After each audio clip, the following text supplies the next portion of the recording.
Një emision investigativ Piranjat, se i denoncimi bërë nga njëri prej nën kontraktorëve, ka ngritur një alarm për sigurinë e 2 godinave të kompleksit Durrës Marina.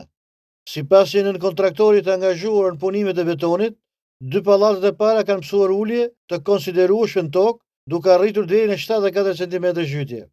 Projekti i kompleksit Albar është prezantuar si një investim strategjik prej 3,2 miliardë eurosh në zonën e portit të Durrësit. Sipas nën kontraktorit, problematika ka nisur në fazat e para të ndërtimit, ku nuk janë vendosur pilotët të thella të domosdoshme për një terren ranor dhe të paqëndrueshëm pranë detit. Terreni nuk e përmban objektin, është kënet rër, duhe i bërë ndërtimin mbi pilota, por për të kursyer kostot është ndjekur një procedurë e gabuar, ka deklaruar ai. Nga ana tjetër, matet e kryer në terren nga Piranjat, përmes teknologjisë së dronit, kanë konfirmuar një disnivel të konsiderueshëm mes godinave.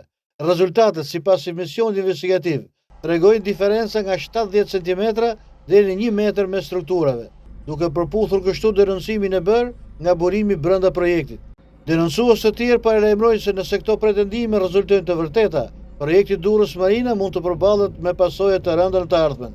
Megjithë publikimin e këtyre denoncimeve me pasoja serioze, nëse rezultojnë të vërteta, ende po heshtet nga Bashkia dhe IKMT.